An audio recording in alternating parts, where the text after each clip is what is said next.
Pharaoh Rebirth Plus mashes the Metroidvania genre with an Egyptian theme and releases on Steam today for $9.99 with a 10% launch discount.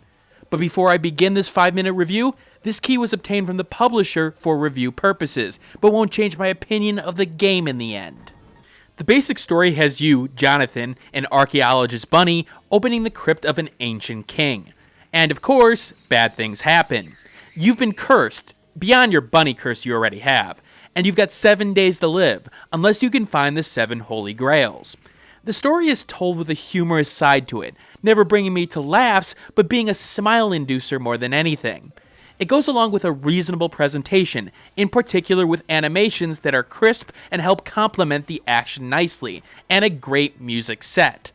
What Pharaoh Rebirth Plus brings to the table is your typical Metroidvania style game, a pinch of platforming, a bit of combat, and some exploration. The controls for both the keyboard and the controller are solid, as the ability to whip your ears like a, whip, feels easy to pick up and just get into the action.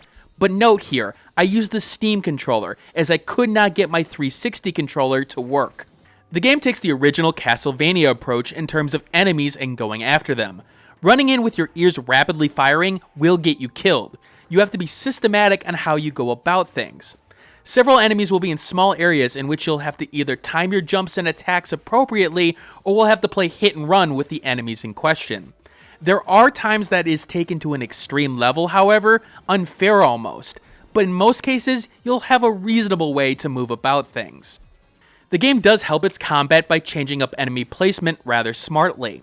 The same enemy becomes a different challenge of sorts with simple variations of platform elevation, or a specific placement on specific platforms. The developers understood their engine and how to complement it in terms of level design, which is great to see. The additional secondary weapons provided specific solutions to certain problems, and helped to once again push that Castlevania feel. While the first boss or two was a pushover, when the game starts getting more serious, the bosses are a bit more of a challenge, and again, it's in that patience category. It's about pattern recognition and reacting. It's easy to get through the fight if you're slow and methodical, but this is the ADD age we're talking about. If you don't like taking things slow, you're going to have a rough time with this game. However, the game does have 3 difficulties, and they hit the range of appropriate challenge rather well.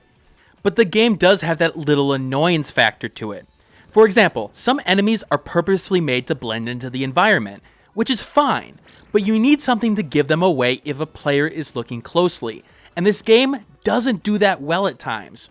In addition, there's a frustration factor here, as sometimes the game expects you to give up on an area if you seemingly don't have the right move, even if you're inches away from making a jump.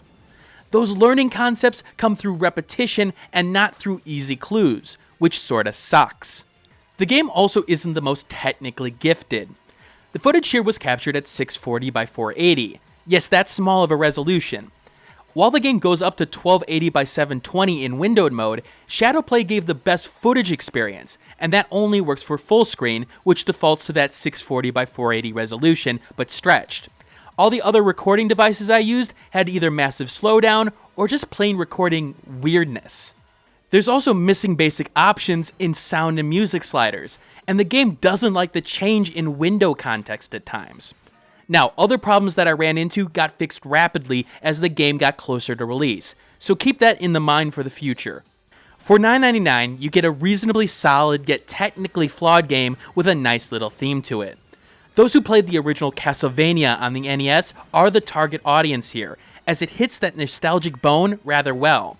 Now look, it's not on the level of Rabby Ribby, but it definitely does the job, and it's worth a recommendation for those old school Metroidvania fans out there. Thanks for watching. Like the video, share it with a friend, and subscribe if you want more content like this.